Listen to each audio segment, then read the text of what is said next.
Right sir. ఇక వివాదాస్పద నేత తరచూ వివాదాస్పద వ్యాఖ్యలు చేసి అధిష్టానం సీరియస్ అవ్వడం వల్ల రాజీనామా ఆమోదం పొందింది సార్. రాజా సింగ్ రాజీనామాను అధిష్టానం ఆమోదించింది. సో ఆమోదించిన తర్వాత ఆ నిర్ణయం తర్వాత రాజా సింగ్ కూడా మాట్లాడారు. తుది శ్వాస వరకు హిందుత్వం కోసం పనిచేస్తానంటూ ఆయన చెప్పారు. ఒకసారి రైట్.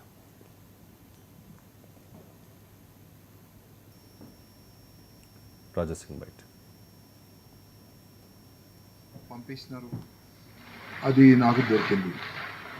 కానీ ఇవాళ నుంచి కంటిన్యూగా నా దేశానికి, నా భారతదేశానికి హిందూ రాష్ట్రంగా చేయాలని, గోమాతని రక్షించడానికి, లవ్ జిహాద్ కానీ అన్ని విధాలుగా ప్రతి ఒక్క హిందూ కార్యకర్తకి ఒక ఛత్రపతి శివాజీ మహారాజ్ లాగా తయారు చేయడానికి ఇప్పటి నుంచి నేను ఇంకా అగ్రెసివ్గా నేను పనిచేస్తానని ప్రతి ఒక్క హిందూ కార్యకర్తకి నేను హామీ ఇస్తున్నాను. ఏ కార్యకర్త కూడా భయపడవద్దు, ఏ కార్యకర్త కూడా బాధపడద్దు.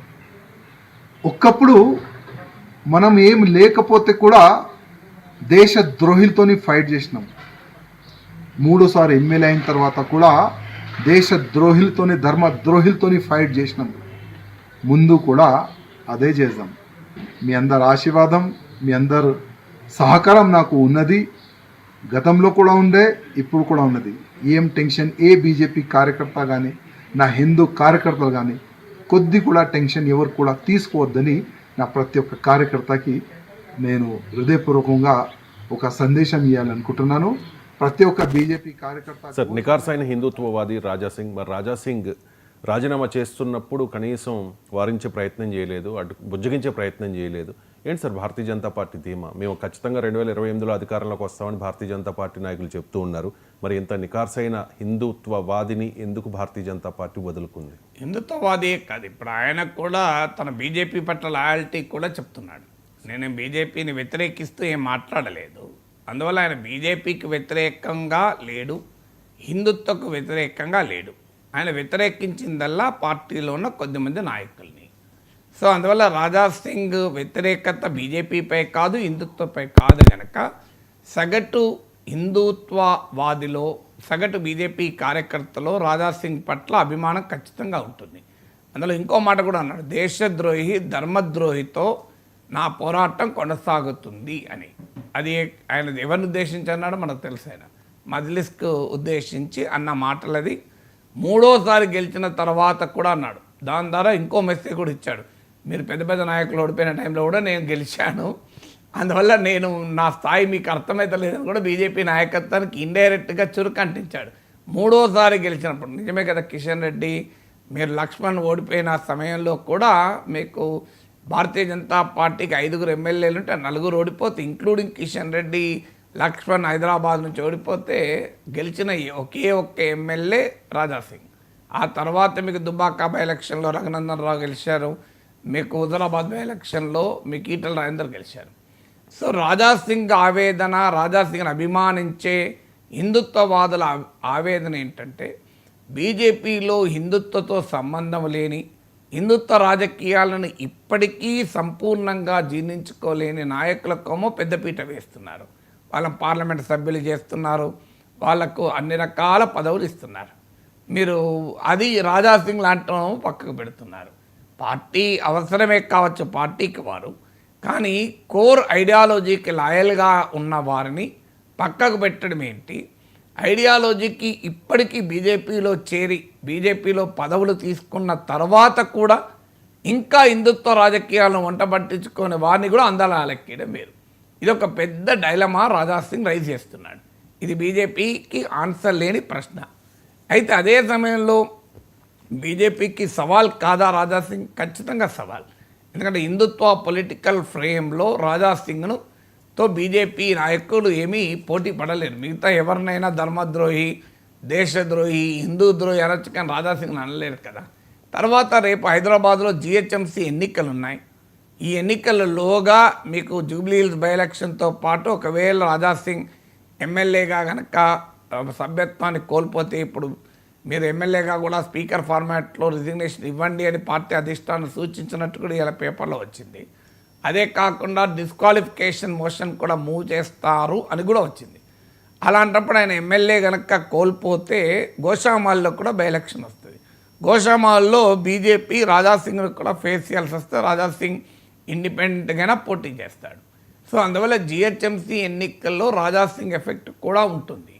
అయినా కూడా మరి రాజాసింగ్ను పోతున్నా బుజ్జగించలేదన్నది మీ ప్రశ్న. బుజ్జగించకపోవడం అనేది కాదు, ఆ ప్రయత్నాలని గత ఎపిసోడ్లలో జరిగాయి. ఇప్పుడు ఈ లేటెస్ట్ ఎపిసోడ్లో జరగకపోవచ్చు, ఎందుకంటే ఆ బియాండ్ పాయింట్ వచ్చేసింది. బియాండ్ పాయింట్ వచ్చాక ఇర్రివర్సిబుల్ పొజిషన్ అంటారే, ఇక రాజాసింగ్ను భరించలేము అనే స్థాయికి బీజేపీ వచ్చేసింది. ఎందుకంటే ఆయన నడప ఆయన ఒక్కసారి కాదు కదా, అనేకసార్లు స్టేట్మెంట్లు ఎమ్మెల్సీ అభ్యర్థి విషయంలో ఆయన పార్టీకి భిన్నంగా మాట్లాడాడు. అలాగే మీకు జిల్లా అధ్యక్షుని ఎంపిక విషయంలో కూడా భిన్నంగా మాట్లాడాడు. సో ఆయన బీజేపీ నాయకత్వం పైన తిరుగుబాటు చేయబట్టి చాలా రోజులైంది, చాలా ఎపిసోడ్లు జరిగాయి. ఇది ఫైనల్ క్లైమాక్స్ ఎపిసోడ్లో ఆయన సస్పెండ్ చేసింది పార్టీ. జాతీయ నాయకత్వం కూడా దాన్ని అంగీకరించింది. ఒక దశలో ఆయన చేసిన వివాదాస్పద వ్యాఖ్యలు పార్టీకి ఇబ్బంది అయి పార్టీ నుంచి తాత్కాలికంగా సస్పెండ్ చేసి మళ్ళీ పార్టీలో కూడా తీసుకున్నారు. సో ఇదంతా జరిగింది కనుక ఇక క్లైమాక్స్, ఇక కెనాట్ బి డన్ ఎనీథింగ్ అలాగే వదిలేస్తే రాజాసింగ్ ఇంకా రెచ్చిపోతాడు. రాజాసింగ్ ఇలాగే రెచ్చిపోతుంటే పార్టీలో ఇతరులకు కూడా మేమైనా మాట్లాడచ్చు కదా స్వేచ్ఛగా, ఏమవుతుంది? ఇప్పటికే బీజేపీలో ఈ గందరగోళం ఉంది. హైడ్రా విషయంలో ఒకరు సపోర్ట్ చేస్తారు, ఒకరు వ్యతిరేకిస్తారు. మీకు కాళేశ్వరం విషయంలో ఒకరు కేసీఆర్ మంత్రివర్గ నిర్ణయమైన ఈటల రాజేందర్పై చెప్తారు. పార్టీ ఏమో లేదు ఇది కేసీఆర్ పనే, కేసీఆరే కావాలని చేశారని పార్టీ అంటుంది. సో అనేక అంశాలపైన పార్టీలోనే మీకు ఈ భిన్నాభిప్రాయాలు వ్యక్తమవుతూనే ఉన్నాయి. దానికి తోడు రాజాసింగ్ కూడా రోజు ఏదో ఒకటి మాట్లాడితే పంటి కింద రాయిలాగా ఉంటుంది వ్యవహారం. అందువల్ల బీజేపీ నాయకత్వం వాంట్స్ టు మూవ్ ఆన్. ఎందుకంటే ఆయన ఎంత ప్రమాదం ఉంటుంది, లోకలైజ్డ్ అంటారే, అంటే ఒక ప్రాంతము ఆ ఏరియా మీకు మహారాజ్గంజ్ ఏరియా, ఆ ఏరియాకు దాటి రాజాసింగ్ ప్రభావం రాష్ట్రం అంతా ఉండదు అనేది బీజేపీ అంచనా. ఎందుకంటే హిందుత్వవాదిగా రాజాసింగ్ ఐడియాలజికల్ ఛాలెంజ్ కావచ్చు బీజేపీకి, కానీ బీజేపీకి అలా జాతీయ స్థాయిలో ఉన్న బలం కానీ దేశంలో హిందుత్వ రాజకీయాల్ని మోడీ తీసుకెళ్తున్న తీరు కానీ చూసినప్పుడు బీజేపీ కన్నా గొప్ప హిందుత్వవాది రాజాసింగ్ కాలేడు. ఇది మీకు బాలాసాహెబ్ ఠాక్రేనే కాలేకపోయాడే, మీకు యోగి ఆదిత్యనాథే కాలేకపోయాడే, అందువల్ల రాజాసింగ్ కాగలడా? సో తెలంగాణలో కూడా యోగి లాంటి నాయకుడు కావాలి అన్నాడు. సో యోగి లాంటి నాయకుడు కూడా బీజేపీ నాయకత్వంలో ఒదిగిపోయాడు కదా, బీజేపీ సంస్థాగత క్రమశిక్షణలో భాగమయ్యాడు కదా. అలాంటప్పుడు రాజాసింగ్ బయటికి వచ్చి ఏ రకమైన ప్రభావాన్ని చూపగలుగుతారు? ఉమాభారతి లాంటి వాళ్ళు చూపలేకపోయారు, కళ్యాణ్ సింగ్ లాంటి వాళ్ళు చూపలేకపోయారు. ఉమాభారతి మీకు కళ్యాణ్ సింగ్లు అయితే మామూలు నాయకులు కాదు కదా. మీకు అయోధ్య రామ మందిర ఉద్యమ సమయంలో కళ్యాణ్ సింగ్ ఉత్తరప్రదేశ్ ముఖ్యమంత్రి, మీకు యడియూరప్ప కూడా బయటకు వచ్చి మళ్ళీ రావాల్సి వచ్చింది, అయినా ఏమీ చేయలేకపోయాడు, కొంత పేరుకు నష్టం చేశారు మాత్రమే. సో ఇలాంటి ఉమాభారతి, కళ్యాణ్ సింగ్ లాంటి పవర్ఫుల్ హిందుత్వవాదుల దాడి నుంచి కూడా బీజేపీ నిలబడగలిగింది. అందువల్ల అంతకుముందు జనసంఘ్ కాలంలోనే బలరాజ్ మతోక్ లాంటి నాయకులు బయటకు వచ్చారు. అందువల్ల పార్టీ వ్యక్తులే. వ్యక్తులు ఎంత బలవంతులైనా పార్టీకి ఉన్న బలం ముందు వ్యక్తులు బలవంతులు కారు. చాలామంది చాలా పెద్ద నాయకులుగా భావిస్తారు, మేము డ్యామేజ్ చేయగలమని భావిస్తారు, కానీ ఐడియాలజీ క్యాడర్ బేస్డ్ పార్టీలో వ్యక్తులు చేసే నష్టం బియాండ్ పాయింట్ ఉండదు. కొంత ఉండొచ్చు. యడియూరప్ప కర్ణాటకలో కొంత నష్టం చేశాడు, కర్ణాటక జనతా పక్ష అని పార్టీ పెట్టాడు, 10-12% ఓటింగ్ కూడా తెచ్చుకున్నాడు, కానీ వెనక్కి రావాల్సి వచ్చింది.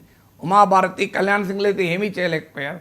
సో అందువల్ల రాజకీయ పార్టీలో ఆ స్ట్రక్చర్ ఉంటుంది, పార్టీకి ఒక ఆర్గనైజేషన్ ఉంటుంది. అందువల్ల రాజాసింగ్ కెన్ క్రియేట్ ప్రాబ్లం, కానీ బియాండ్ పాయింట్ రాజాసింగ్ ఏదో థ్రెట్ అయిపోతాడు బీజేపీకి కాదు. అన్నిటికీ మించి రాజాసింగ్ బీజేపీ ప్రత్యర్థుల్లో కూడా ఇమడలేడు, అది ఒక అడ్వాంటేజ్ బీజేపీకి. రాజాసింగ్ కాంగ్రెస్ అకామిడేట్ చేయలేదు, మీకు బీఆర్ఎస్ అకామిడేట్ చేసుకోలేదు. ఎందుకంటే ఆయన అగ్రెసివ్ హిందుత్వవాదిని తమ ఫోన్లో పెట్టుకుని కాంగ్రెస్ బీజేపీ ఏం పోరాడుతుంది, బీఆర్ఎస్ బీజేపీ ఏం పోరాడుతుంది. సో అందువల్ల ఆయన పర్సానా నాన్ గ్రేటా అంటారు. ఆయన అంగీకరించలేదు, కాంగ్రెస్ అంగీకరించలేదు, బీఆర్ఎస్ అంగీకరించలేదు. అదొక బీజేపీకి అడ్వాంటేజ్. ఎందుకంటే తమ ప్రత్యర్థితో కలిసినప్పుడు రాజాసింగ్ ఎక్కువ ప్రమాదం అవుతాడు, కానీ తన ప్రత్యర్థితో కలవలేడు కదా. మీకు ఉమాభారతి కళ్యాణ్ సింగ్లు కూడా అదే ప్రాబ్లం, కలవలేకపోయారు ప్రత్యర్థులతో కలవలేనప్పుడు, స్వంతగా అంత ప్రభావం చూపలేనప్పుడు బీజేపీకి అదొక పెద్ద ఛాలెంజ్గా ఉంటుందని అనుకోను. లోకల్గా మాత్రం కొంత ఇంపాక్ట్ అయితే ఉంటుంది. అది